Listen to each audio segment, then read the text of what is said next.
Super Saravana ஸ்டோர்ஸ்ல December 16 இருந்து ஜனவரி 15 வரைக்கும் ஒவ்வொரு பிரான்ச்லயும் ஒரு கஸ்டமருக்கு ₹1,00,000 மதிப்புள்ள தங்க நகை பண்டிகை பரிசு. GT Holidays, South India's #1 travel brand. You know you are special when you're with GT Holidays. எவன் செத்தா என்ன, ஏன் கொடி மேல பறக்கணும்? நான் ஏன் கோவப்படுறேன்? நீங்க தான் சார் டென்ஷன் ஆகுறீங்க. ஆனா நான் டென்ஷன் ஆகல.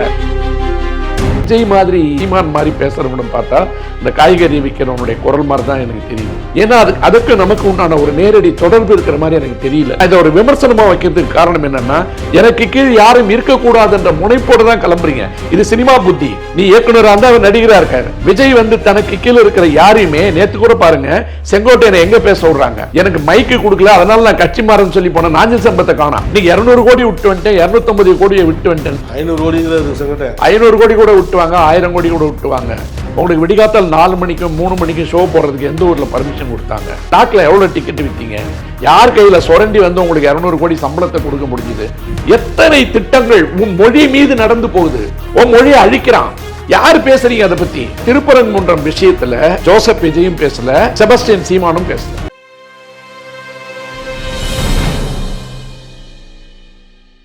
நக்கீரன் நேயர்களுக்கு வணக்கம். இன்று நம்முடன் கருத்துக்களை பகிர்ந்து கொள்ள இணைந்திருக்கிறார் சென்னை உயர்நீதிமன்ற மூத்த வழக்கறிஞர் வேபால் அவர்கள். வணக்கம் சார். வணக்கம் ராஜவேல். கரூர் சம்பவம் நடந்ததில்ல, தாவேக்கா கூட்டத்தில் 41 பேர் இருந்தாங்க. அதுக்கப்புறம் கூட்டமே நடத்தல, வெளியில் எங்கேயும் போகல. பாண்டிச்சேரிக்கு போனார், காஞ்சிபுரம் அதெல்லாம் போனார், ஒரு காலேஜில் நடந்தது அதெல்லாம் போனார். அப்புறம் அங்கே போனப்போ அங்கே ஒரு கட்டுப்பாடுகளோட விட்டாங்க. இந்த QR கோடு உள்ளவங்களாம் அனுமதி இல்லை அப்படி இப்படிலாம் விட்டாங்க. அதுலேயும் ஏறி குதிச்சு ஓடினாங்க வந்தாங்க, அதெல்லாம் கட்டுப்படுத்தினாங்க. அது ஒரு பக்கம். அதுக்கப்புறம் இப்போ ஈரோடு பாண்டிச்சேரியில் பேசும்போதே காவல்துறையெல்லாம் பார்த்து கற்றுக்குங்க அப்படின்லாம் பேசினாங்க எல்லோரும். இப்போ அதுக்கப்புறம் ஈரோட்டில் இப்போ நடந்திருக்கு கூட்டம். இந்த கூட்டத்தை நடத்துனதை எப்படி பார்க்குறீங்க? விஜய் அந்த இடத்துல காவல்துறைக்கு எதுவும் நன்றிலாம் எதுவும் சொல்லலை. காவல்துறைக்கு அவரும் சொல்லலை, மற்றவங்க யாரும் எதுவும் சொல்லலை. அந்த கூட்டம் ஓரளவு கட்டுப்பாடோடு இருந்ததுன்னு பார்க்குறீங்களா? எப்படி பார்க்குறீங்க? அது கட்டுப்பாடோடு நடந்ததுக்கு விஜய் காரணமா, செங்கோட்டையன் காரணமா, இல்லை விஜய் ரசிகர்கள் இந்த மாதிரி ஏற்கனவே நடந்து போச்சு அதனால் நம்ம ஒழுங்காக இருப்போம் அப்படின்னு அவங்களா மாறி சரியாக நடந்திருக்காங்களா? ஆனால் அதுக்கப்புறம் ஒரு ஆக்சிடென்ட் நடந்தது திரும்பி போகிறப்ப பைக்கில். அதாவது ராஜவேல், இது விஜய் நேற்று காவல்துறைக்கு நன்றி சொன்னார். மேடையில் சொல்லன்னு சொல்கிறேன் நான். பின்னாடி அறிக்கையாக வந்தது. அதுக்குள்ளாரெல்லாம் போகிறதுக்கு முன்னாடி நான் சில அரசியல் பின்னணி, சூழ்ச்சிகளுடைய தொடக்கம், மாயாவைகளுடைய வருகை அப்படிலாம் சொல்கிற மாதிரி நான் இதை வேறு ஒரு கோணத்தில் பார்க்கணுன்னு நினைக்கிறேன். அதான்னு கேட்டிங்கன்னா, 2 பக்கம் 2-3 முனைகளிலிருந்து நடத்தப்படுகின்ற தாக்குதலை ஒவ்வொரு விதமாக சோஷியல் இன்ஜினியரிங் பண்ணி தாக்குதல் நடந்துட்டுருக்கு. எல்லாரும் என்ன நினச்சிட்டு இருக்காங்க, ஏதோ திமுகவுக்கு முட்டுக் கொடுக்கறதுக்கு பேசுகிறாங்க, திமுக அரசாங்கத்தை காப்பாற்றுறதுக்கு பேசுகிறாங்க, 200 ரூபாய் ஊபி இப்படிலாம் சில கோஷங்கள் நமக்கு கேட்குது, கூக்குரல். இதுக்கு பின்னாடி இருக்கிறது மிக ஆழமான சூழ்ச்சி. காங்கிரஸ் காலத்திலிருந்து விடுதலைக்கு முன்பாகவே இருந்து தென்னகத்தின் மீது, குறிப்பாக தமிழ்நாட்டின் மீது இருக்கின்ற வம்னம் என்பது இன்னும் கொஞ்சம் கூட அதனுடைய விகிதாச்சாரம் குறையாமல் இருக்குது. இப்போ நான் இதை எப்படி சொல்லணும்னு நீங்கள் பார்த்தீங்கன்னா, முன்னாடி அது அரசியல் தலைவர்களாக இருந்தாலும் சரி, பொதுக்கூட்டமாக இருந்தாலும் சரி, அந்த தலைவர்களுக்கும் தொண்டர்களுக்கும் ஒரு நெருக்கமும் பாசப்பிணைப்பும் உறவும் இருக்கும். இன்றைக்கி திமுகவினுடைய வாக்கு விகிதத்தை குறைக்க முடியாமல் இருக்கிறதுக்கு காரணம் அந்த குடும்பம் சார்ந்த உறவு முறைகள். அந்த ஜெயலலிதா வந்ததுலேருந்து அதிமுக குறைஞ்சதுக்கு காரணம் தான் அதிமுக இப்படி சின்ன பின்னமாச்சு. சொந்த அண்ணனை கூட போய் பார்க்க மாட்டேன், அவர் இறந்து போனால் கூட அவங்க வீட்டுக்கு போக மாட்டேன், யாரையும் வீட்டு உள்ளார விட மாட்டேன். கட்சிக்காரர்களே ஒரு கார்ப்பரேட் கம்பெனி மாதிரி நடத்திக்கிட்டு நினச்சா காலில் உழ வச்சு ஃபோட்டோ எடுத்து போகிறது, இல்லைன்னா மூஞ்சில் ஆசிட் ஊற்றுறது, அடிக்கிறது, செருப்பால் அடிக்கிறது, இந்த மாதிரி தான் அந்த கட்சி நடந்துகிட்டு இருந்தது. அந்த உச்சநீதிமன்றம் 3 வாட்டி சிவப்பு மையில் அடிக்கோடிட்டு குற்றவாளி தான் அப்படின்னு சொன்னாலும், இங்கே இருக்கிறவனுங்க 3% அம்மா உத்தமின்னு பேசிக்கிட்டு இருக்காங்க, கரைபடாதவர். தமிழ்நாட்டினுடைய ஒரு நிலைமை என்னென்னு பார்த்தீங்கன்னா, பழைய வரலாறுலேருந்து நம்ம சொல்லணும்னு நினைக்கிறேன். அது அவசியமாக பேசணும். 1310 1311 கிட்டத்தட்ட 1-1.5 வருஷம்தான் மதுரையில் ஒரு சகோதர சண்டை, வீரபாண்டியன் சுந்தரபாண்டியன்ட்டு. வாரிசுரிமை போரில் அண்ணன் தம்பிக்குள்ள சண்டை நடந்துகிட்டு இருக்கும்போது எங்கேயோ அந்த மாலிக் கபூர் வந்து ஆந்திரா பக்கம் வந்து உட்காந்துருக்கான். அந்த மாலிக் கபூர்கிட்ட போய் எங்கள் ஊருக்கு வாங்கன்னு சொல்லி கூப்பிட்டு வந்ததே வந்து அந்த அண்ணன் தம்பியில் ஒருத்தர் தான். அப்படி கூப்பிட்டு வந்த மாலிக் கபூர் தான் சிதம்பரம், ஸ்ரீரங்கம், மதுரை, அப்புறம் பின்னாடி வந்து இன்னும் கல்வெட்டுகள் இதெல்லாம் குறிப்புகள் சொல்லுது கள்ளக்குறிச்சி, கடலூர், விழுப்புரம் வரைக்கும் கூட ஒரு படையெடுத்து வந்தாங்க. ஆனால் அந்த படையெடுப்பு நடத்தி ஒரு இஸ்லாமிய படையெடுப்பை இங்கே தமிழகத்திற்கு கொண்டு வருவதற்கு காரணமே சகோதர சண்டை தான். இல்லைன்னா அந்த படையெடுப்பு கூட வந்திருக்காது. நீங்கள் அதுக்கு பிற்பாடு ஆங்கிலேயர்கள் காலம், ஏன்னா இது 1300. அந்த மாலிக் கபூர் தான் வந்து அடிச்சுட்டு போனது வந்து பின்னாடி பாண்டியர்களை வந்து முழுமையாக வெல்ல முடியவில்லை என்றாலும் கூட இங்கேருந்து அடிச்சுட்டு போன சொத்து அதிகம். அப்படி போனதில் தான் ஸ்ரீரங்கம் கோயிலேருந்து சிலையை அடிச்சுட்டு போனதுன்னு நான் பேசியிருக்கேன். அதில் வந்து தான் வந்து துலுக்கநாச்சாரியை உள்ளே வச்சுக்கிட்டு இந்தியாவுக்கு இந்த செய்தி இது வரைக்கும் அவங்க சொல்லவே பாருங்கள். சங்கி கும்பலோ ஆர்எஸ்எஸ்ஸோ ஸ்ரீரங்கத்தில் இருக்கின்ற பெருமாள் ஒரு இஸ்லாமியரை மணந்து கொண்டிருக்கிறார். அவர் பேர் துலுக்கநாச்சியார். அந்த துலுக்கநாச்சியாருடைய தந்தை வந்து மாலிக் கபூர் அல்லது அலாவுத்தீன் கில்ஜி, அந்த அம்மா பேர் சுரதானி. பேசவே மாட்டாங்க. அதுக்கு வேறு காரணங்கள் இருக்குது, பேசி முடிச்சாச்சு, அது இந்த இடத்துல வேண்டாம். ஆனால் இப்படி வந்து இந்த சகோதர சண்டைகளை பயன்படுத்திக்கிட்டு தான் அது வந்து மாலிக் கபூர் படையெடுப்பாக இருந்தாலும் சரி, அமித்ஷா படையெடுப்பாக இருந்தாலும் சரி, நரேந்திர மோடி படையெடுப்பாக இருந்தாலும் சரி, தமிழகத்தில் இருக்கின்ற தமிழர்களை எப்படி ஊடுருவது. அதாவது இது ஒரு தனிப்பட்ட பண்பாடு கலாச்சாரம் நம்ம சொல்லிட்டு இருந்தாலும் இந்தியாவினுடைய பன்முகத்தன்மையிலிருந்து இந்தியா ஒரு நாடு என்பதிலிருந்து தமிழ்நாடு என்றைக்கும் பிரிந்து பேசியது இல்லை. அண்ணா காலத்தில் பேசுனது வேறு, திராவிட நாடு கோரிக்கைகள் பேசுனதுலாம் வேறு. அண்ணாவுக்கு பின்னாடி இன்றைக்கி வந்து அப்படிப்பட்ட ஒரு பிரச்சாரமே கிடையாது. பிரபாகரன் பெயரை சொல்லிக்கொண்டு தமிழ் தேசியம் என்று பேசி கொண்டிருக்கின்றவர்கள் கூட அப்படி ஒரு கோஷத்தெல்லாம் முன் வச்சு பண்ணுறதில்லை. இப்போ ரொம்ப நுணுக்கமான அரசியலை வந்து எப்படி பண்ணுறாங்கன்னு பார்த்தீங்கன்னா, தமிழ்நாட்டில் இருக்க ஓட் பேங்க் வந்து என்னென்னா, ஒன்று வந்து சமூக நீதிக்கு உண்டானது, இன்னொன்று வந்து திராவிடியன் ஐடியாலஜியில் வந்து பெரியாரை பின்பற்றுதல், அண்ணாவை பின்பற்றுதல் அப்படின்னு ஒன்று இருக்குது. இந்த பக்கம் நீங்கள் எடுத்தீங்கன்னா இலங்கை தமிழர்கள் மீது இருக்கின்ற ஒரு அனுதாபம், அவர்கள் போராட்டத்தினுடைய வலிமை குறித்து இருக்கின்ற பெருமிதம் எல்லாம் வச்சு பார்த்தீங்கன்னா பிரபாகரன் மேலே ஒரு மரியாதை. அந்த பிரபாகரனுடைய பிள்ளைகள் வந்து அந்த காலகட்டம் முடிஞ்சு போனாலும் கூட இன்றைக்கி வந்து குறிப்பாக பாரதிய ஜனதா ஆட்சிக்கு வந்ததுக்கு பின்னாடி நான் தொடர்ந்து பேசிகிட்டு இருக்கேன். ரயில்களுக்கு வைக்கின்ற பெயரிலிருந்து, திட்டங்களுக்கு வைக்கின்ற பெயரிலிருந்து, சட்டங்களுக்கு வைக்கின்ற பெயரிலிருந்து எல்லாவற்றிலும் சமஸ்கிருதத்தை கொண்டாந்து இந்தியை கொண்டாந்து நுழைச்சிட்டாங்க. ஆனால் நான் வந்து இன்றைக்கி தமிழ்நாட்டுக்காகவே குரல் கொடுத்துட்டேன், ஏந்து வந்துட்டேன், பேச போகிறேன், கத்த போகிறேன்னு சொல்லிட்டு மேடையில் நின்றுட்டு கத்துற விஜயா இருந்தாலும் சரி, முட்டியம் அடைக்கிட்டு கத்துற சீமானா இருந்தாலும் சரி, இதை நோக்கிய போராட்டங்கள், இதை நோக்கிய முன்னெடுப்புகள், தமிழ் மக்களை அதற்குண்டான தயாரிப்புகளுக்கு கொண்டு வருதல் என்றது யாருமே செய்யறதில்லை. நல்லா பாருங்கள். இப்போ இதே பிரபாகரனோட பேரை வச்சுக்கிட்டு தான் வைகோ ஒரு இயக்கத்தை ஆரம்பித்தார். வைகோ ஒரு இயக்கத்தை ஆரம்பித்து அன்றைக்கி பிரபாகரன் பற்றி போராட்டங்கள் நடந்துக்கிட்டு தீவிரமாக நடந்துக்கிட்டு இருந்தப்போ பாராளுமன்றம் முதல் கொண்டு எல்லா இடத்துலையும் அவர் தீவிரமான ஆதரவை கொடுத்தாருன்றதில் ரெண்டாவது கருத்தே கிடையாது. அவர் தான் வந்து அதில் வந்து ஒரு மிகப்பெரிய போராட்டத்தை முன்னெடுத்தவர்கள்லாம் நெடுமாறன் ஒருத்தர், அவர் ஒருத்தர், கொளத்தூர் மணி போன்றவர்கள்லாம் அவங்களுடைய பங்களிப்பு வேறு. ஆனால் இன்றைக்கி அந்த போராட்டங்களுடைய நோக்கம் வந்து திசை திரும்பி வேறு மாதிரி போயிடுச்சு. அந்த வைகோவே திமுகவை திட்டாத திட்டில்லை. கட்சி ஆரம்பித்தப்போ என்னெல்லாம் திட்டிருக்காருன்னு நம்ம பார்த்துருக்கோம். அன்றைக்கும் வந்து அவர் பிரபாகரன் வச்சுக்கிட்டு தான் வந்து அந்த இளைஞர்களுடைய திசை மாற்றமும் மடைமாற்றமும் நடந்தது. அந்த திசை மாற்றம் மடைமாற்றம் நடந்ததன் காரணமாக கிட்டத்தட்ட ஒரு 30 வருட காலத்தில் வந்து பல இளைஞர்கள் வந்து தங்களுடைய வாழ்க்கையை தொலைச்சிட்டான். ஏன்னா இயக்கத்திலேருந்து மாறி போய் அந்த விடுதலை போராட்டம், ஈழ விடுதலை போராட்டம் தான் வைகோ வந்து அந்த அளவுக்கு வந்து வளர்த்துது. ஆனால் அதுக்கு பின்னாடி வந்து இயக்கமாக இல்லாமல் இன்றைக்கி கடைசியில் பையங்கையில் கொண்டு போய் கட்சியை கொடுத்துட்டு வந்து சர்வசாதாரணமாக ஒடுங்கிட்டார். அவர் திட்டாத திட்டில் கலைஞர் குடும்பத்தையே நேரடியாக திட்டு மறுநாள் மன்னிப்பு கேட்டார். எல்லாரும் மறந்துருக்க மாட்டாங்க. இன்றைக்கி எங்கே இருக்குது அந்த கட்சி? மதிமுக என்பது ஒரு இயக்கமாக இருந்தாலும் கூட அது திமுகவில் போய் இணைஞ்சதாக தான் நீங்கள் கணக்கில் வச்சுக்கணும். அவங்க தயவு இல்லைனா ஜெயிக்க முடியாது. நாளைக்கு வந்து அவர் வேறு எந்த கட்சிக்கு போனாலும் அந்த இயக்கமாக இல்லை.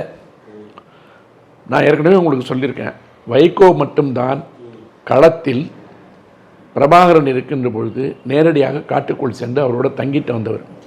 அதற்குண்டான எல்லா ஆவணங்களும் இருக்குது. அந்த ஆவணத்திலையும் நான் சொல்லியிருக்கேன், அன்றைக்கு எடுக்கப்பட்ட அந்த வீடியோ டேப் இருக்குது பாருங்கள், அதற்குண்டான ஸ்கிரிப்டையும் வாய்ஸையும் போட்டது நான் தான். அந்த வீடியோ இருக்குது பார்த்தீங்களா, அதை எடுத்தது வந்து காசி ஆனந்தனுடைய குரலில் வந்திருந்தது வர்ணனைகள். அது ஈழத்தமிழில் இருக்கிறதால புரியாதுன்னு சொல்லிட்டு நான் தான் என்னுடைய குரலில் அது ஸ்கிரிப்ட் எழுதி நான் பதிவு பண்ணேன். யார்கிட்டயாவது இன்றைக்கி கேசட் இருந்தால் தெரியும், என்கிட்ட காப்பி இல்லை.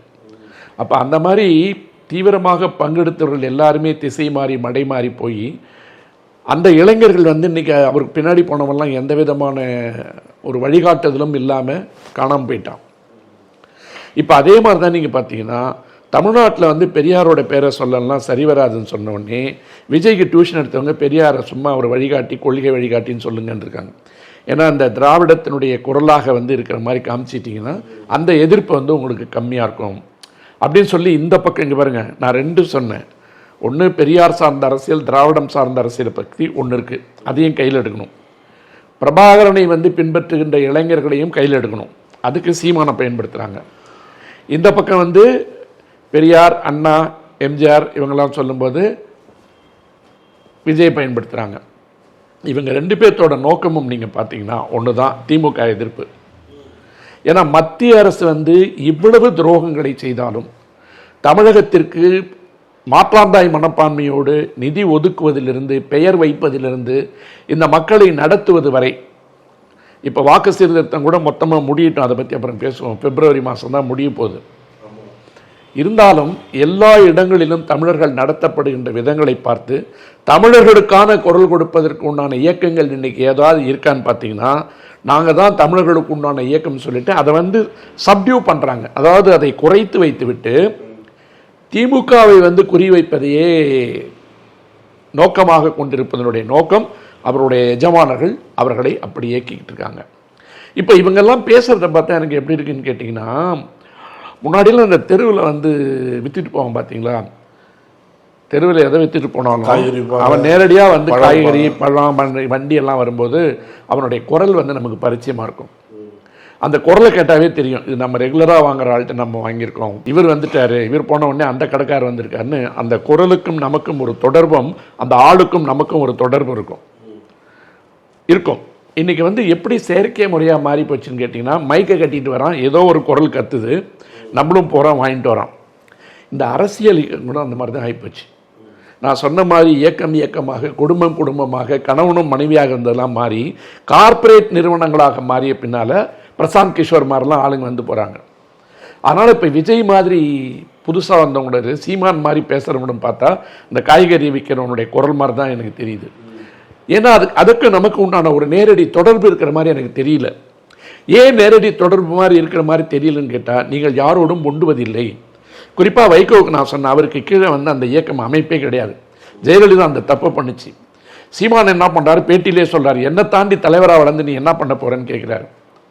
அப்படி தான் காளியம்மாள்னு ஒன்று காணாமல் போச்சு. இன்றைக்கி நாம் தமிழர் கட்சியில் தலைமை ஒருங்கிணைப்பாளர்னு சொல்கிறார ஒழிய அதுக்கு கீழே இருக்கிற இளைஞர்கள் ஒரு பட்டாளம் இருக்கான்ல, அவன்லாம் என்ன பொறுப்பில் இருக்கான். சாட்டை துரைமுருகன் ஒரு தம்பி பேசுகிறான், அவன் வந்து அடுத்தது அவன் என்னவா வரப்போகிறான். இடும்பவனம் கார்த்திக்னு ஒரு தம்பி பேசுகிறான், அவனுக்கு என்ன பொறுப்பில் இருக்கான். அவனை நீங்கள் தலைமைக்கு என்னவா தயார் பண்ணிருக்கீங்க. கொள்கை பரப்பு செயலாளர் இதெல்லாம் அறிவிப்பு பொதுச் செயலாளர் இருக்கான் அந்த கட்சிக்கு. எங்கேயாவது கூட்டத்தில் அறிமுகப்படுத்தி பார்த்துருக்கீங்களா? இதை நான் நேரடியாக சொல்றதுக்கு காரணம் என்னன்னு கேட்டிங்கன்னா, தனி மனித வழிபாடு, தனி மனித துதி என்பதை நீங்கள் வச்சுக்கிட்டு இருக்கிற வரைக்கும் எந்த இயக்கத்தையும் கட்டமைக்க முடியாது. ராஜீவ்காந்தி ஏன் வெளியில் போனான்? கல்யாண சுந்தரம் ஏன் வெளியில் போறாரு? நிறைய பேர் போயிட்டாங்க. ஆரம்பத்தில் கூட வந்தவங்க எல்லாரும் போயிட்டாங்க.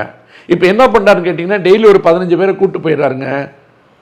இந்த வேலுக்குடியெல்லாம் போய் இது பண்ணுவாங்க இல்லை, உபன்யாசம் பண்ணும்போது சைடில் வச்சுட்டு ஒரு 10 பேர் கட்ட அடிப்பான் பார்த்துறீங்களா? பஜனை பண்ணும்போது கட்ட அடிப்பான். அந்த மாதிரி எது சொன்னாலும் இதுங்களே கை தட்டுதுங்க, இதுங்களே சிரிக்குதுங்க. நான் இதை ஒரு விமர்சனமாக வைக்கிறதுக்கு காரணம் என்னன்னா, எனக்கு கீழ் யாரும் இருக்கக்கூடாது என்ற முனைப்போடு தான் கிளம்புறீங்க. இது சினிமா புத்தி. நீ இயக்குனராக இருந்தால் அவர் நடிகராக இருக்காரு.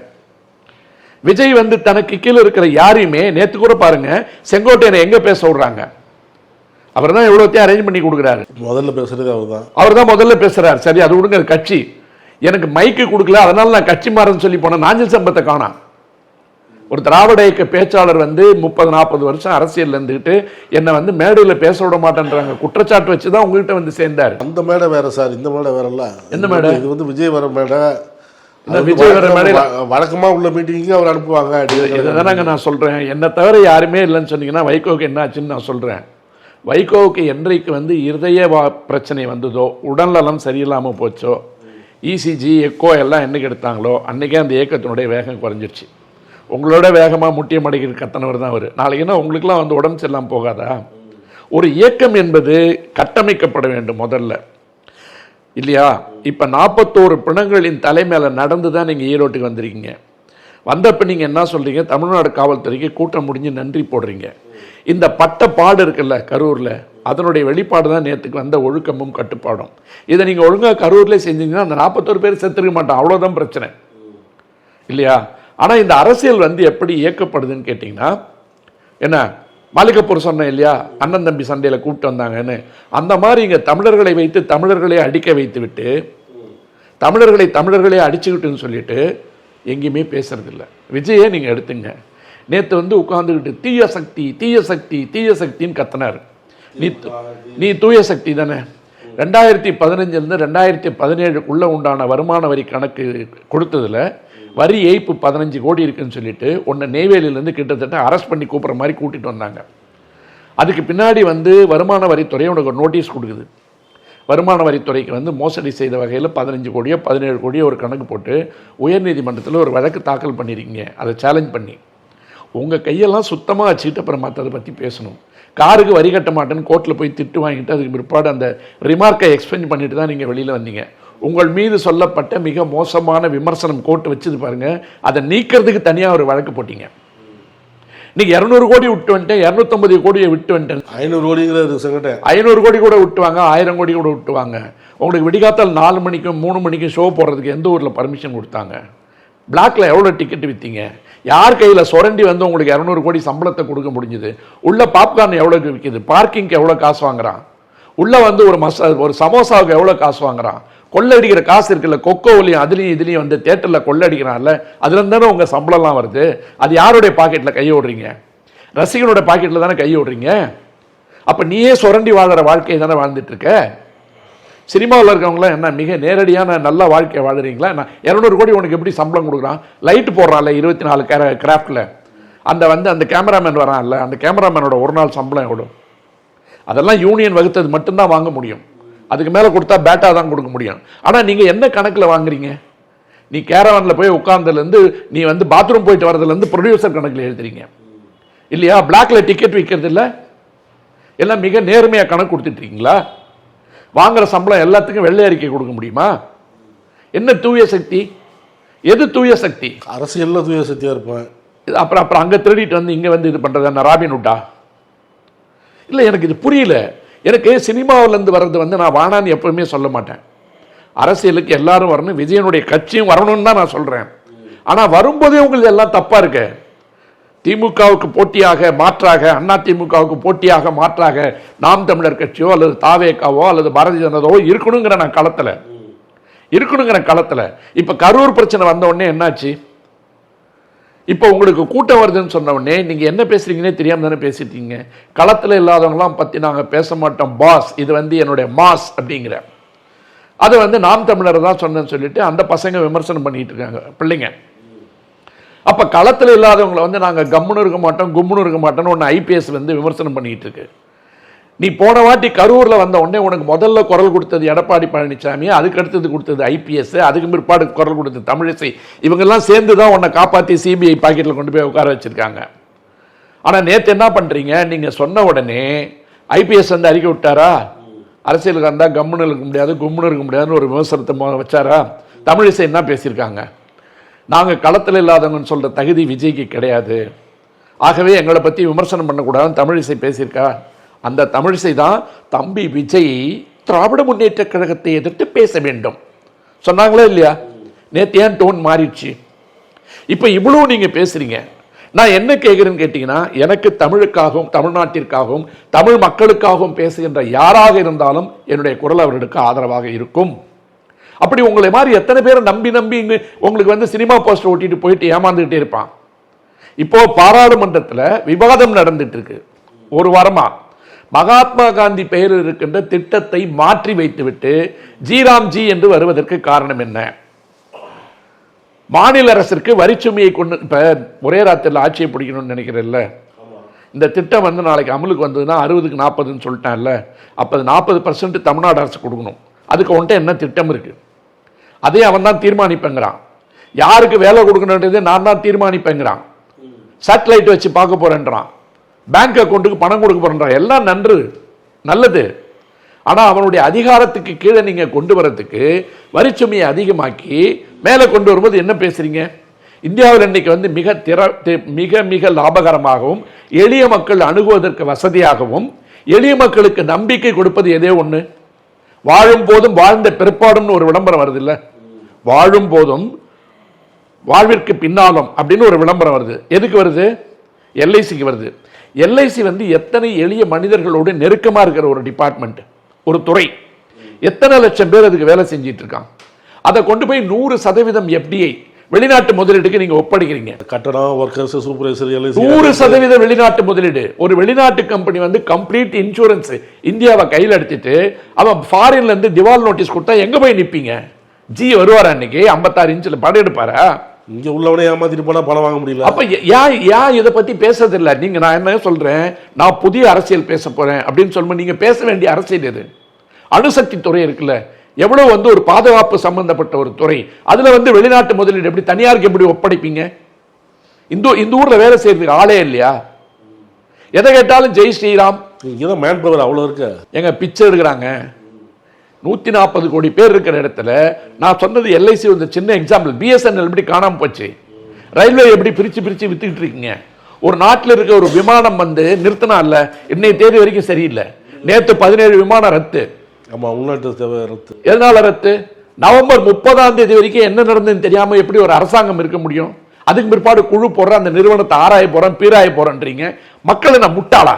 எத்தனை திட்டங்கள் உன் மொழி மீது நடந்து போகுது, உன் மொழியை அழிக்கிறான். யார் பேசுறீங்க அதை பத்தி? சரி ரைட்டு, உனக்கு வந்து நான் 100 வாட்டி சொல்லியிருக்கேன், சிறுபான்மை இனத்தை அழிப்பது தான் எங்களுடைய 24 மணி நேர திட்டம் நான் சொல்லியிருக்கேன். அப்ப திருப்பரங்குன்றத்தில் நேற்று யாரோ ஒரு பையன் போய் தற்கொலை பண்ணிக்கிட்டான். இன்னைக்கு அரசியல் ஆயிடுச்சா? அஞ்சலி செலுத்த போயிட்டு இருக்காங்களா? அவன் என்ன உணர்ச்சி மேலீட்டில் பண்ணான்றது தெரியல. ஆனா அந்த திருப்பரங்குன்றம் விஷயத்துல ஜோசப் விஜயும் பேசல, செபஸ்டியன் சீமானும் பேசல. நீங்க தமிழை முன்னெடுக்கிறீங்க, முப்பாட்ட முருகன்றீங்க. எது உன்னுடைய முதல்நிலை போராட்டமா இருக்கணும்? எது உன்னுடைய முதல்நிலை போராட்டமா இருக்கணும்? திருப்பரங்குன்றத்துல தமிழ் வழிபாடு, சைவ வழிபாட்டு முறைகள்ல அப்பனுக்கு பாடம் சொன்ன சுப்பையன் என் கடவுள்டா, குறிஞ்சி கடவுள், எங்க அப்பன் தாத்தா பாட்டிங்கிறல்ல, நீ எங்க நிக்கணும்? உன்னுடைய 24 மணி நேர அரசியல் எதுவா இருக்கணும்? காலையில எழுந்த உடனே எவனை திட்டுறது, கெட்ட வார்த்தையில எதை பேசுறது, நீங்க பேசுற பேச்செல்லாம் எவ்வளவு கேவலமா இருக்கு பாருங்க. நாளைக்கு வழிகாட்ட வேண்டிய ஒரு அரசியல் தலைவராக பரிணமிக்க வேண்டிய நீங்க வாயை திறந்தா மிக மோசமான கெட்ட வார்த்தை வருது. கேட்டா என்ன தெரியுமா சொல்றாங்க? அந்த கட்சியில் அவன் திட்டினான்றல, அவனை போய் கேளுன்ற. அவன் 3ஆம் தர பேச்சாளர். நீ உன்னை ஒருங்கிணைப்பாளர் தலைவர்னு சொல்லிக்கிற. நீ வந்து நாம பெரிய நடிகர், நான் தான் நாளைக்கு நாட்டை ஆள போறேன்ற. உங்க வாயிலிருந்து வர வார்த்தை எவ்வளவு கேவலமா இருக்கு. இப்ப 4-5 திட்டம் சொன்ன மத்திய அரசோட திட்டம் எதை பத்தி பேசுனீங்க? கொள்கை எதிரி பாஜக அப்படின்னு விஜய் முழுங்கிட்டார்னா போச்சா? தூய சக்தி, தீய சக்தி, மாசு, லாசு, டி ராஜேந்திரே அதுக்கு நாங்கள் செலக்ட் பண்ணிட்டு போயிருப்போமே. உங்களோட பல பங்கு சுத்தமானவர் அந்த ஆளு. டி ராஜேந்திரக்கு பிழைக்க தெரியலையே ஒழிய அவருடைய திறமைகளுக்கு முன்னால் நீங்களாம் ஒண்ணுமே கிடையாது. அவராலே ஒரு அரசியல் இயக்கமா வர முடியல, வளர உடலை. அவரும் அதுக்கு தன்னை தகுதியானவரா நிறுத்திக்கல. எத்தனை பேர் வந்து காணாம போயிட்டாங்க? வைகோக்கு வராத கூட்டமா? 9 மாவட்ட செயலாளர்கள் வைகோ பின்னாடி அன்னைக்கு எத்தனை லட்சம் பேர் வந்தான். பாத யாத்திரை வரும்போதெல்லாம் வந்து அத்தனை 1000 பேர் கூட வந்தான். அவராலே முடியல. என்ன காரணம்னு கேட்டீங்கன்னா, தனக்கு பின்னால் இருக்கின்ற இயக்கத்தை அமைப்பு ரீதியாக ஒரு இயக்கமாக அந்தந்த மாவட்டத்தில் இருக்கிறவனுக்கெல்லாம் உண்டான முக்கியத்துவத்தை கொடுத்து பண்ணாதான் பண்ண முடியும். இல்லைன்னா நீங்களாம் கம்பெனி தான் நடத்தணும். கம்பெனி தான் நடத்திட்டு இருக்கீங்க. யாரும் பேசக்கூடாது, யாரும் கேள்வி கேட்கக்கூடாது, கேட்டவன ஆடா போடா டே டூன்றது, கெட்ட வார்த்தையில் திட்டுறது. 60 வயசை தாண்டி சீமான் பேசுற பேச்சை பாருங்க, ரொம்ப மோசமான பேச்ச. ரொம்ப வருத்தமா இருக்கு எனக்கு. ரோட்ல போறவன் பேசலாங்க. ஒரு இயக்கத்தினுடைய தலைவன் என்று உன்னை அறிவித்துக் கொள்ளுகின்ற போது உன்னுடைய வாக்கு மிக சுத்தமாக இருக்க வேண்டும், நாக்கு மிக சுத்தமாக இருக்கணும். கேட்டா கம்பேர் பண்ணும்போது அவன் என்ன திட்டுறான்னு சொல்ல வேண்டியது. அவன் திட்டுறான், அவன் சரியில்லைன்றதுக்கு அடுத்த இடத்துக்கு வர்றதுதான் நீ வர. அவன மாதிரியே பேசுறதுக்கு நீ எதுக்கு? விஜய் அந்த ரூட்ல தான் போறாரு. அவர் சும்மா அவங்க 2 பேத்துக்கு ஏதோ ஒரு ஈகோ கிளாஷ். நீ வந்து ஒரு டைரக்டர் தானே, என் வீட்டுக்கு வந்து கதை சொல்கிறதுக்கு 4 நாள் உட்காந்துருக்கணும், உன் பின்னாடி நான் கூட்டணி வரணுமான்னு ஒன்று இருக்குது. உன்னை விட நான் தமிழை சுத்தமாகவும் சத்தமாகவும் பேசிகிட்டு இருக்கேன். இப்போ குறிப்பிட்ட ஒரு 2 மாதமாக பாருங்கள், பிரபாகரன் பற்றின பேச்சே காணாம். அதாவது இந்த பக்கம் இருக்கிற தமிழ் தேசியத்துக்கு வந்து ஒரு செக் வச்சாச்சு. வெளிநாடுகளிலிருந்து வந்திருக்கின்ற பணத்தினுடைய முதலீடுகள் எப்படி வந்தது என்பதை ஆராய்ந்தால் நீங்கள் எங்கே போவீங்கன்னு யோசிங்க அப்படின்னு இங்கே ஒரு செக்கு. இந்த பக்கம் வருமான வரித்துறையிலேருந்து எல்லாம் நாங்கள் கை வச்சோம்னா உன் நிலைமை என்னன்னு பாருங்கள். இங்கே ஒரு செக்கு. இந்த 2 செக்கு வச்சு நான் சொன்ன மாதிரி திராவிடத்தை நீ இப்படி போய் திருடு, பெரியார் பேரை சொல்லிட்டு நீ உள்ளே போய் திருடு. நீ வந்து என்ன பண்ண, பெரியார் வீட்டு வழியாக பின்னாடி வழியாக போய் கருப்பு சட்டை போட்டு போய் அதுக்கு பிற்பாடு என்ன பெரியார் பிடிக்கலன்னு திட்டு. ஏன்னா நாங்கள் திட்டினா உதைப்பான், புரியுதா? நாங்கள் திட்டினா உதைப்பான், உன்னை வந்து அடிக்க மாட்டான். ஆனால் உன்னை நீ அடையாளப்படுத்தி கொள்ளுகின்ற விதம், உன்னை நீ அடையாளப்படுத்தி கொண்ட விதம். நான் என்ன கேட்குறேன்னா, பெரியாரோடு கருத்து வேறுபாடு இருக்கிறது என்று சொல்வது உரிமை, அதை நான் வரவேற்கிறேன். ஒரு விவாதம் வேணும். எது நிலைக்கத்தக்கதோ அது நிற்கும், எது கடைசி வரைக்கும் நிற்குமோ, ஃபிட்னஸ் ஃபார் சர்வைவல்னு ஒன்று இருக்கு, அது நிற்கும். அந்த விவாதம் வந்து ஆரோக்கியமான விவாதம். அந்த விதத்தில் நான் எச்ராஜாவே வரவேற்கிறேன். எச்ராஜா வந்ததுக்கு பின்னால் உருவான வெறுப்பு பேச்சும் கேவலமான உடல் மொழியும் நடைமொழிகளும் தான் பாரதிய ஜனதா இன்னும் இங்க உள்ள ஊடுருவ முடியாததற்கு முதல் காரணம். நான் மோடி வந்தாருன்னா அவர்கிட்ட நேரில் போய் சொல்லுவேன். பொங்கலுக்கு வருவாருங்க, வேட்டி சட்டையோட வருவார். பாரதியார் வர்றாரு, திருவள்ளுவர் வர்றாரு, இன்னும் இப்போ ஏதாவது கம்பராமாயணம் ஏதாவது 1 2 கம்பராமாயணம் முடிச்சிட்டாங்க ஸ்ரீரங்கம் கோயிலில். நான் சொன்ன மாதிரி கடைசியில் என்ன இந்த சித்தர்கள்லாம் கை வைக்கலன்னு சொன்னேன், எவனா என்ன போய் சொல்லியிருப்பான். அதில் ஏதாவது பட்டினத்தார் எடுத்துகிட்டு வருவார். அப்புறம் நம்ம தான் சொல்லணும், குதம்பை சித்திரை, அப்பன் வருவான் அவன் பின்னே மகன் வருவான், தப்பென்று சொல்லாதடி குதம்பாய் தவறென்று சொல்லாதடி, கையில் காசில்லாதவன் கடவுளே ஆனாலும் கதவை சாத்தடின்னு ஒன்று இருக்கு. என்ன அந்த மாதிரி இங்கே காசு கொடுத்து ஓட்டு வாங்குற வேலையை வந்து ஒரு மிக மோசமான கேவலமான தொழிலாக இந்தியா பூரா மாற்றியாச்சு. மாற்றிட்டு தான் தேர்தலுக்கு முன்னாடி 10,000 ரூபாய் போட போகுது. இப்போ இப்படிப்பட்ட இத்தனை சூழல்கள் இருக்கிற இடத்துல விஜய் வந்திருக்கிற இடத்துல நீங்கள் பாருங்கள், அவர் அதிமுகவை போய் கேவலப்படுத்துகிறாரு. எடப்பாடி தான் அதோ கொடி தெரியுது வந்துட்டாங்க நம்ம கூடனாரு, அது அடிமை கட்சியாக மாறிடுச்சுன்னு ஈரோட்டில் போய் சொல்றாரு. ஏன்னு கேட்டீங்கன்னா, ஈரோடு என்பது கொங்கு மண்டலம் என்பது அதிமுகவிற்கு பலமாக இருக்கின்ற ஒரு இடம். அந்த இடத்துல செங்கோட்டையனை வச்சு நான் நேர்கோட்டாக பிளக்க போறேன்ற ஒரு செய்தியை இவர் வந்தார்னா இவர் அதிமுகவை மட்டும்தான் கை வைக்க முடியும்னு நம்ம ஆரம்பத்திலிருந்தே பேசிட்டு இருக்கோம். ஏன்னா திமுக என்பது அந்த வாக்குகளை யாராலும் உடைக்க முடியாது. அது சதவீதத்தில் குறைச்சலா இருக்கலாம். கூட்டணி கட்சிகளோடு சேர்ந்து வரும்போது அறுதி பெரும்பான்மை பெற்றவர்கள் ஆட்சி அமைக்கலாம், இல்லைன்னா அவங்க தோத்து போகலாம். ஆனால் அந்த சதவீத குறிப்பிட்ட வாக்குகள் இருக்குல்ல, அதை உடைக்கிறதுக்கு இன்னும் எந்த கட்சியும் வரல, இன்க்ளூடிங் விஜய். விஜய்க்கு எந்த வாக்குகள் வருவதற்கு வாய்ப்பு இருக்குன்னு கேட்டிங்கன்னா, புதிய வாக்காளர் வரான்ல, இந்த 18 வயசு தாண்டி வரான்ல பசங்க, அந்த வாக்குகள் வரும். அவனுக்கு வரலாறும் தெரியாது, பண்பாடு தெரியாது, கலாச்சாரம் தெரியாது, இது நம்ம சொல்லி கொடுத்து வளர்க்கல அவங்களுக்கு. அவன் இன்னும் ஒரு 30 வயசு வரும்போது தான் மதிமுக என்ன கதியாச்சுன்னு புரிஞ்சுட்டு நிறைய பேர் உணர்ந்தானோ அந்த மாதிரி உணர்வான். இப்போ சீமாங்கூடர்களே பல பேர் உணர்ந்துட்டான். அங்கே எங்கே பதவியில் இருக்கவன் கொஞ்சம் அந்த விசுவாசத்தில் இருக்கிறவன் இருக்கு, அவரை வந்து அதை உணர்ற மாதிரியே தெரியல. அவர் அதை உணர்ற மாதிரியே தெரியல. நான் தான் தலைவன், என்னை தவிர எனக்கு கீழே யாரும் இல்லை, என்னை தாண்டி என் முடி கூட வளரக்கூடாதுன்னு நினச்சிங்கன்னா அது எப்படி? அது எப்படி? அது அப்போ ஒரு இயக்கத்தை கட்டமைக்கும் போது உன்னுடைய களம் எது? மார்ச் மாசம் வந்துச்சுன்னா சிவராத்திரின்னு சொல்லிட்டு உலகத்தில் இருக்க எல்லா மோசமான கலாச்சாரம், போதை கலாச்சாரம் உள்பட ஒருத்தன் கோயம்புத்தூர்ல அரங்கேற்றிட்டு இருக்கான். வாயை திறந்து ஒரு வார்த்தை பேசுறதுல தமிழ் இயக்கங்கள் எத்தனை இடத்துல நடந்துட்டு இருக்கு போலி. உனக்கு இருக்கிற வன்மம் வந்து ஒரு தனிப்பட்ட கட்சி மீது குடும்பத்து மேல இருக்குன்னா நீ எப்படி இந்த நாட்டுக்கு உண்டானவராக உன்னை நடத்திக்க முடியும்? இந்த மக்களுக்கு நீங்க என்ன செய்ய போறீங்க? மொழி ஒரு பக்கம் அழிஞ்சிட்டு இருக்கு. நான் 15 திட்டம் 20 திட்டம் பேர் கொடுத்திருக்கேன். கோர்ட்ல என்னால சட்டத்தோட பேர் சொல்ல முடியல. ஏதாவது ஒரு குரல் இயக்கங்கள்ல இருந்து திமுகவே வந்து அதை செஞ்சிருக்கணும். தமிழ்நாட்டை பொறுத்த வரைக்கும் இந்த அமெண்ட்மெண்ட்டை நாங்க செய்ய மாட்டோம், எங்களை பொறுத்த வரைக்கும் நாங்கள் தமிழ் வடிவத்திலையும் ஆங்கில வடிவத்தில் தான் கொடுக்க போறோம்னு சொன்னா அதுக்கு சின்ன சின்ன அமெண்ட்மெண்ட் பண்றதுக்குலாம் மாநில அரசுக்கு அதிகாரம் உண்டு. அவங்களே அதை செய்யல. உயர்நீதிமன்ற நீதிபதி சொல்றாருங்க, என் வாயில் நுழையில இந்த சட்டம்லான்னு. எதுக்கு? மகாத்மா காந்தி பேரை எடுத்துட்டு போங்க, பிரச்சனை இல்லைங்க. அந்த திட்டத்தை வேறு வடிவத்திலும் புது வடிவத்திலும் நாங்கள் கொண்டு வரோம், பணம் எல்லாம் போய் சேருன்னு சொல்றீங்கல்ல, அந்த திட்டத்தில் காந்தி பேர் இருந்தால் உங்களுக்கு என்ன பிரச்சனை? புதிய அமல் பண்ணி கொண்டு வரீங்கல்ல, எல்லாத்தையும் நீங்க கொண்டு வாங்க. நீங்கள் பேரில் மட்டும்தான் கவனம் வைக்கிறீங்க. நாங்கள் திட்டத்தில் இருக்கிற பணிகளில் கவனம் வைக்கிறோம், திட்டத்தை விரிவாக்குறோம். அதுதாங்க சொன்னேன். நான் இப்போ சொன்னது அதான், இந்த ரோட்டில் கட்டிட்டு போகிறான்ல அந்த மாதிரி வந்து மக்களோடு எந்த தொடர்பு இல்லாத ஒரு விஷயம்.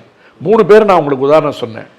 மோடி காலையில் எந்திரிக்கும் போது நேர திட்டிட்டு தான் எந்திரிப்பார், திராவிட இயக்கங்களை திட்டிட்டு தான் எந்திரிப்பார்.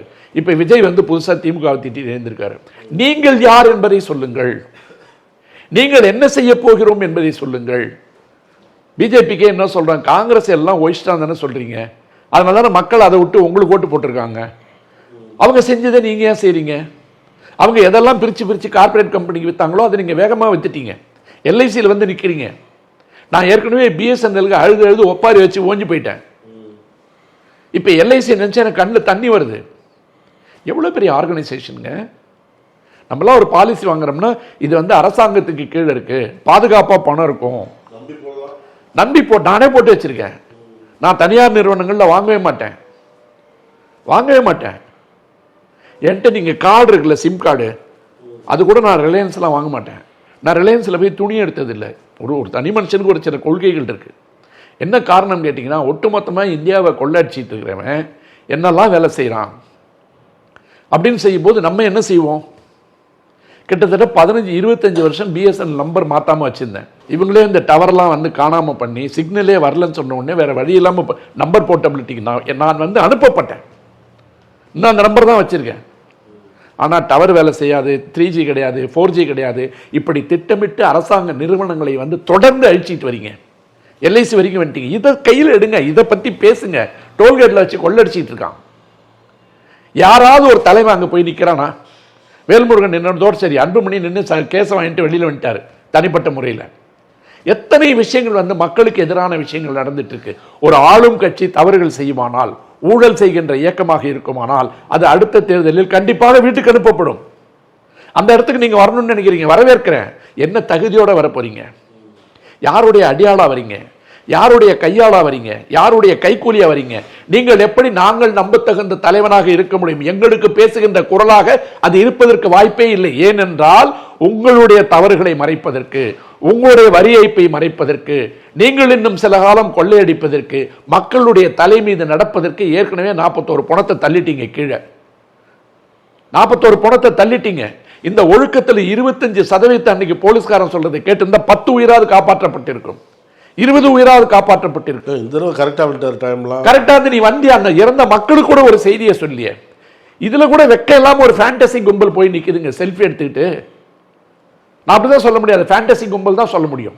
அதான் இவ்வளவு தூரம் வந்தீங்களா, கரூர் போனீங்களா? போக தேவையில்லைங்க, பக்கத்தில் இருக்கீங்க. பக்கத்தில் இருந்து அப்படி ஒரு துயர சம்பவம் நடந்துருச்சு. அதுக்கு ஆழ்ந்த அஞ்சலியும் வருத்தங்களையும் இந்த குடும்பங்களுக்கு தெரிவித்துக் கொள்கிறேன். ஒரு நிமிஷம் மௌன அஞ்சலி சொல்லுங்க. சொல்ல தெரியாது? சொல்லிருக்கலாம். ஏன் இதெல்லாம் சொல்ல மாட்டாங்க? இது முதலீடு. எவன் செத்தா என்ன, என் கொடி மேல பறக்கணும். நான் ஏன் கோவப்படுறேன்? நீங்க தான் சார் டென்ஷன் ஆவறீங்க. ஆனா நான் டென்ஷன் ஆகல. இல்ல 41 பேர் நீங்க செத்து போனாங்க, நீ டென்ஷன் ஆவறீங்க. இரங்கல் தெரிவிக்கலாம். செத்து போன வீட்ல என்ன சொல்றான்? ஆனா மக்கள் திருப்பி அதே மாதிரி தான வருது. செத்து போன வீட்ல என்ன சொல்றாங்க? ரூம் போட்டு பக்கத்துல பார்த்தா என் காலை தொட்டு அழுதாங்க. இவங்களுக்கு எல்லாம் பேச நான் டென்ஷன் ஆனா என் பிபி தான் ஏறும். உணர்வாளனாகவும் மொழி ஆதரவாளனாகவும் இனத்தினுடைய ஆதரவாளனாகவும் வாழறது பாருங்க, இங்க அவமானமான செயலா இருக்கு. ஒரு மொழிக்காகவோ இனத்துக்காகவோ மக்களுக்காகவோ பேசுறேன். இவன் வந்து பொழைக்க தெரியாதவங்கிறான். எனக்கெல்லாம் ஏதோ ஒரு அடிப்படை வசதி இருக்கிறதால நான் சாதாரணமா இருக்கேன். இல்லைன்னா நம்மளெல்லாம் வித்திருப்பாங்க நேரம். புரியுதுங்களா? அடிப்படை வசதியும் தன்மானம் இருக்கிற காரணத்தால் நான் இன்னும் தலை நிமிர்ந்து போயிட்டு இருக்கேன். எனக்கு எந்த எதிர்பார்ப்புகளும் இல்லை. எனக்கு யாரோட சண்டை இல்லை, பகை இல்லை. மீண்டும் மீண்டும் சொல்றேன், என்னடா அந்த பிள்ளைங்களுக்கு செய்ய போறேன்னு சொல்லி இவன் பேரை சொல்லி ஏன்டா வித்துக்கிட்டே இருக்கீங்க? தவணை முறையில தமிழ்நாடு எத்தனை வருஷமா சினிமா ஸ்கிரீன்ல வித்துக்கிட்டு இருப்பீங்க? வேற நாதியே இல்லை, தூரம் படிச்சவனே இல்லையா? படிச்சவன் எவன் வந்தாலும் மதிக்க மாட்டேங்க. அதாவது மறுபடியும் நான் விஜய்க்கோ சீமானுக்கோ இன்னும் புதிதாக வருவர்களுக்கோ சொல்ல வேண்டிய செய்தி என்னென்றால், இன்னும் 100 வருட காலத்திற்கு இந்த மொழியையும் இந்த இனத்தையும் நீங்கள் காப்பாற்றுவதற்குண்டான படையெடுப்பை அவர்கள் தொடர்ந்து செய்து கொண்டே இருக்கிறார்கள். இது கஜினி முகமது படையெடுப்பு வடநாட்டில் சொன்னது மாதிரி மோடி படையெடுப்பு, அமித்ஷா படையெடுப்புன்னு எடுத்துட்டீங்கன்னா, சோமநாதபுரம் படையெடுப்பு, கஜினி படையெடுப்பு 18 முறை வந்தான்னு சொல்கிறான் பாருங்க. மோடிக்கு நீங்கள் கணக்கு பண்ணிங்கன்னா 18 தாண்டி இருக்கும். அமித்ஷா 18 தொற்றுவார். இந்த படையெடுப்பு என்பது நான் சொல்றது காரணம் கேட்டீங்கன்னா, அந்த வார்த்தையை நான் பயன்படுத்துவதற்கு காரணம், ஒரு மாநிலத்திற்கு எதிரான வன்மமான கருத்துக்களை வைத்துக்கொண்டு அந்த மாநிலத்தை வஞ்சிப்பதையே முழு நேர வேலையாக வைத்துக்கொண்டு நிர்மலா சீதாராமன் போன்றவர்களை வைத்துக்கொண்டு சொந்த மாநிலத்தை அவமானமாக பேச வைத்து இதையெல்லாம் வேடிக்கை பார்த்து கொண்டிருப்பவர்கள் மக்களாக இருக்க மாட்டார்கள். இவங்களுக்கு நம்ம கடவுளை காட்டிடுவோம், மதத்தை காட்டிடுவோம், இலவசங்களை கொடுத்துருவோம், இல்லது நம்ம போய் ஒரு குழு சண்டையை உருவாக்கிடுவோம், திருப்பரங்குன்ற மாதிரி ஒரு தகராறை கிளப்பிடுவோம், அதில் ஜெயிச்சு வந்துடுவோம், அதுக்கு சினிமாக்காரனை கூப்பிடு. ஏன்னா சினிமாக்காரன் வந்தால் தான் கூட்டம் வருது இல்லையா, வேற யாருக்கும் வர்றதில்லை. அப்போ நீங்கள் வெறும் ஸ்க்ரீனை காட்டியே எவ்வளோ நாளைக்கு தமிழ்நாட்டை ஏமாற்றிட்டு இருக்க போறீங்க? வட இந்தியாவில் அப்படி கொண்டு போய் ஸ்க்ரீன்லாம் காட்டி ஏமாற்ற வேண்டிய அவசியம் இல்லை. ராமர் பெரிய ஸ்க்ரீனில் வந்துடுவார். கடவுள் என்பவர் எல்லாவற்றிற்கும் அப்பாற்பட்டவர். அது இந்து கடவுளாக இருந்தாலும் சரி, இஸ்லாமிய கடவுளாக இருந்தாலும் சரி, கிறிஸ்துவ கடவுளாக இருந்தாலும் சரி. கிறிஸ்தவர்களுக்கு நேரடியாக கேள்வி வச்சோம்ல, உங்களை காலி பண்ணுறது தான் இந்த கட்சியினுடைய முழு நோக்கம், ஆர்எஸ்எஸ்னுடைய முழு நோக்கம். அப்புறம் அங்கே போய் அண்டி பொழைச்சிட்டு அவங்களுக்கு நீங்கள் எல்லாம் ஹெல்ப்பும் பண்ணுறீங்களே, பைபிளுக்கு துரோகம் பண்ணீங்களான்னு கேட்டேன், குரானுக்கு துரோகம் பண்ணலையான்னு கேட்டேன். அப்போ நீங்கள் சொந்த மக்களை நீங்கள் ஏமாற்றும் போது அவன் பெருவாரியாக இருக்கிற மக்களை ஏமாத்துறது ரொம்ப ஈஸியாகிடுது இல்லை.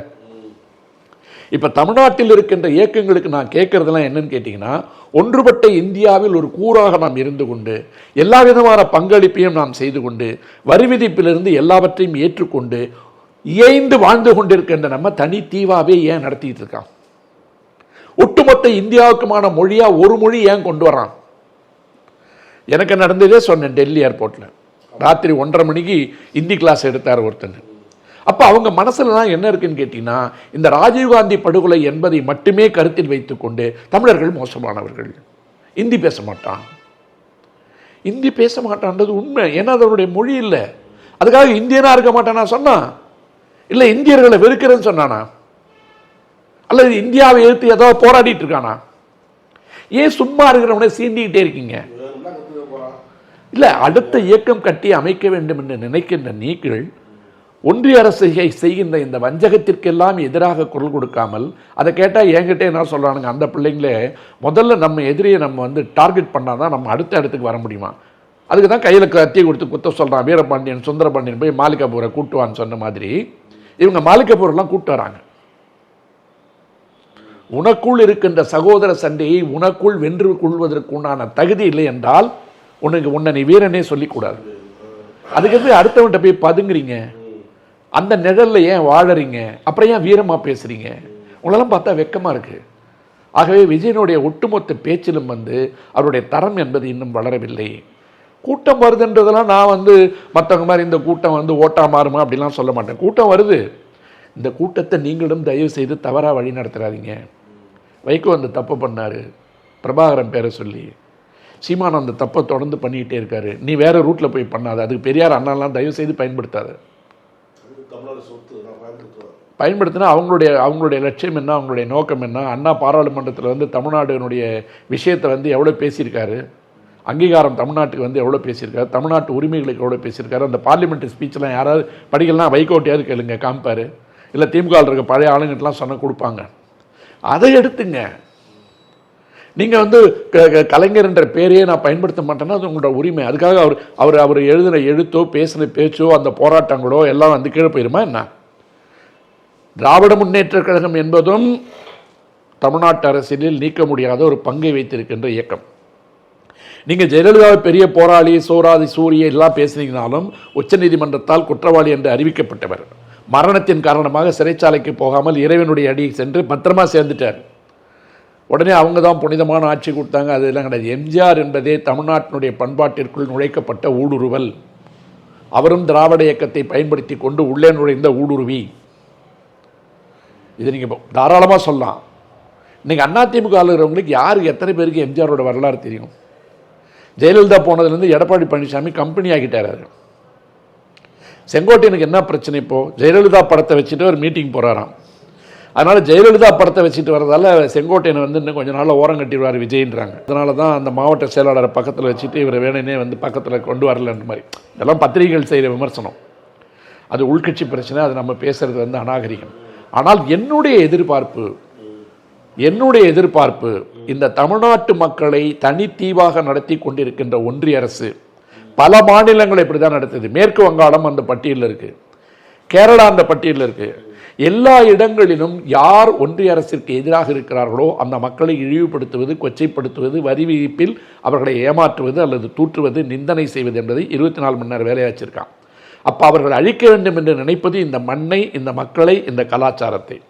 இதுக்கு ஆதரவாக இதற்கு எவ்வளோ எவ்வளோ நீங்கள் பாடுபடணுமோ அந்த அளவுக்கு மக்கள் உங்கள் பின்னாடி வரப்போகிறான். அதை விட்டுட்டு வசனம் பேசுறதுலையும் சேலஞ்ச் பண்ணுறதுலையும் அடுக்குமொழி வசனம் பேசுறதுலாம் வீரமாக வந்துடாது. நீங்கள்லாம் கொஞ்ச நாளைக்கு முன்னாடி உண்மையிலே சொல்லணும்னா அந்த அம்மா இருக்கும்போது வெளியில் வந்திருக்கணும். அப்போல்லாம் இவங்களுக்குலாம் மீசியாக முளைக்கல. இருந்த மீசியும் டெய்லி ஷேவ் பண்ணிட்டு உள்ளே உட்காந்துட்டு ஒட்டு மீசை ஒட்டிக்கிட்டு வெளியில் போயிட்டு வந்தானுங்க. நான் நிறைய பேருக்கு 3% சொல்லியிருக்கேன். பிஜேபி ஆட்சி வந்து பிற்பாடு நிறைய பேருக்கு மீசையும் முதுகெலும்புமே வளர்ந்ததுன்னு. அதுக்காக யாரும் போய் வன்முறையில் இறங்கி அடிக்கணும். உங்கள் கையில் ஆட்சி இருக்குங்க. காங்கிரஸ் எல்லாத்தையும் அழிச்சிருச்சுன்னு சொல்கிறீங்க. அதுக்கு தானே உங்களுக்கு மாற்றி ஓட்டு போட்டிருக்கான். அப்புறம் காலையில் இருந்த உடனே ஏன் காங்கிரஸ் செருப்பு போட்டுட்டு வரீங்க? நீங்கள் யார்? நீங்கள் என்ன செய்கிறீங்க? நீங்கள் எப்படி வித்தியாசமானவர்கள்? திமுகவை ஓரங்கட்ட போகணும். சரி, எந்த வகையில், எதனுடைய அடிப்படையில்? நீங்கள் அதை விட எந்த விதத்தில் உயர்ந்தவர்கள்? இந்த மக்களுக்கு உண்டான போராட்டம் என்ன? திருப்பரங்குன்றத்துக்கு ஏன் ஒருத்தனும் போகலாம்? அந்த கேஸில் கூட போய் நீங்கள் ஒரு இம்ப்ளீட் பெட்டிஷன் போடல. எங்கள் கலாச்சாரத்தின் மீது, எங்கள் கடவுள் மீது, எங்கள் நம்பிக்கை மீது, எங்கள் கோயில் மீது.